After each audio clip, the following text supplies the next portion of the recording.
Bonjour et bienvenue sur ma chaîne YouTube. Aujourd'hui, je partage avec vous comment broder un nez triangulaire. Ce sont plus ou moins les mêmes nez qu'on utilise sur les ouvrages amigurumi. Donc, je vais vous montrer comment je fais moi, à ma façon. Vous pouvez broder d'une autre manière, mais en gros, une fois que vous avez défini la forme que vous voulez obtenir, c'est la même technique qu'il faut employer. Donc, pour ce, je vais utiliser une aiguille comme celle-ci en métal avec bourron. Avec un petit trou, un trou assez épais pour pouvoir faire passer la laine.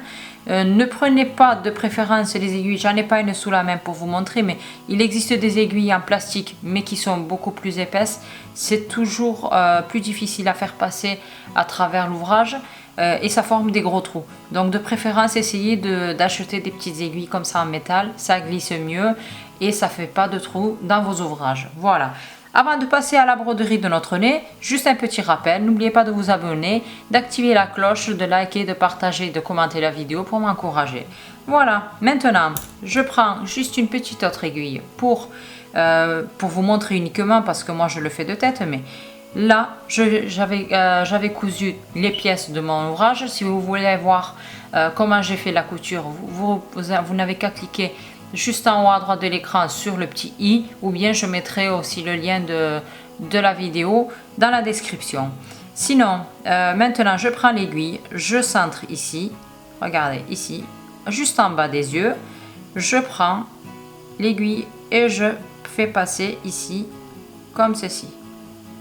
Donc en fait, je viens définir bien au milieu l'emplacement de mon nez. C'est pour ça que quand vous venez coudre vos yeux, n'oubliez pas ici de bien centrer, d'avoir un emplacement bien centré au milieu de votre ouvrage pour venir broder le nez. C'est important pour avoir en fait un joli nez. Donc maintenant, une fois que j'ai défini, je viens faire passer mon aiguille derrière l'ouvrage et je le fais passer devant. Déjà, comme ceci. Hop. N'hésitez pas à bien appuyer sur votre ouvrage pour faire passer l'aiguille. Voilà. Je laisse une petite marge au dos pour faire le nœud par la suite. Je vais m'approcher un tout petit peu pour vous montrer de plus près. Donc, je viens maintenant ici, je laisse 2 rangées. Vous pouvez en laisser 3 et venir piquer aussi ici, au milieu de la 3e maille serrée. Bon, on va faire ça si vous voulez.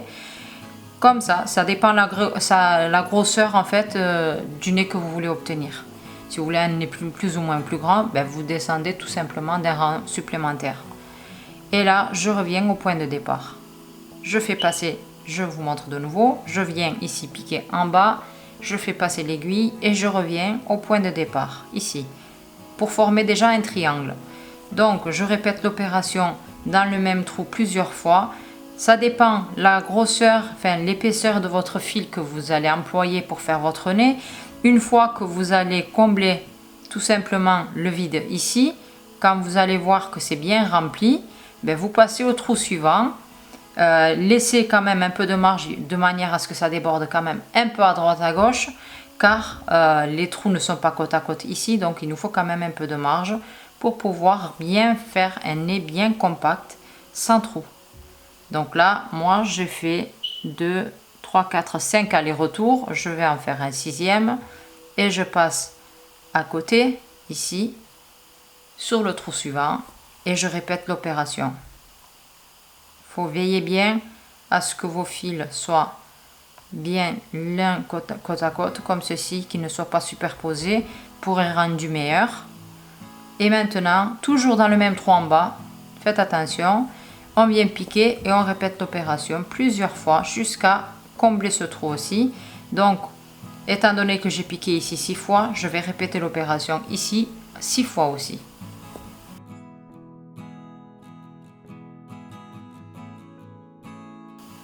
Et maintenant, je passe au trou suivant ici à côté. Ne vous inquiétez pas si vous avez un petit trou ici en haut. De toute façon, on va faire une petite finition pour combler le trou. Et maintenant, je répète l'opération toujours dans le même trou en bas. Et hop, 6 fois ici aussi.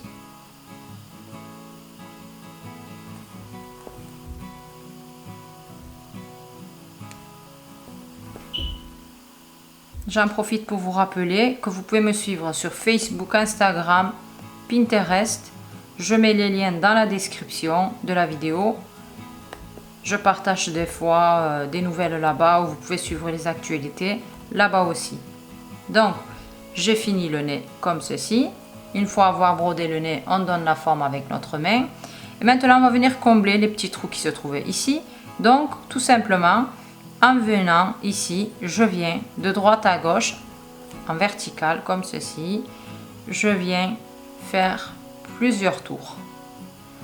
Et après avoir fait quelques tours ici, je n'hésitais pas à passer dans un trou juste en bas, comme ceci,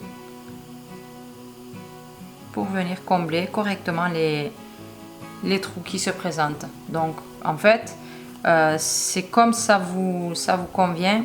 Ça dépend de l'emplacement de votre nez. Donc n'hésitez pas en fait à combler comme ça se présente, là où ça se présente plutôt.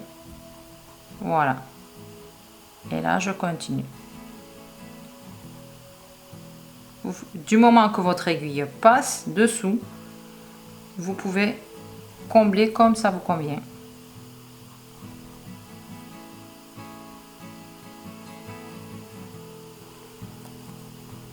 Faites attention à ne pas dédoubler les laines, le fil de l'amigurumi quand vous brodez le nez. Voilà, notre nez est formé. Maintenant, je repasse derrière l'aiguille dans le même trou du départ. Ici, je fais 2 nœuds pour bien nouer les fils, pour que ça ne se défait pas avec le temps. Et ensuite, je vais couper mes fils à ras. N'hésitez pas à me poser vos questions si vous en avez en commentaire. Si vous avez un doute sur quoi que ce soit, je partage avec vous. En général, je réponds à tout le monde, donc je partage avec vous tout ce que je sais faire. Donc ce sera avec plaisir que je vous répondrai. Et là je cache mon fil. Voilà, je coupe à ras. Voilà, et notre nez est terminé.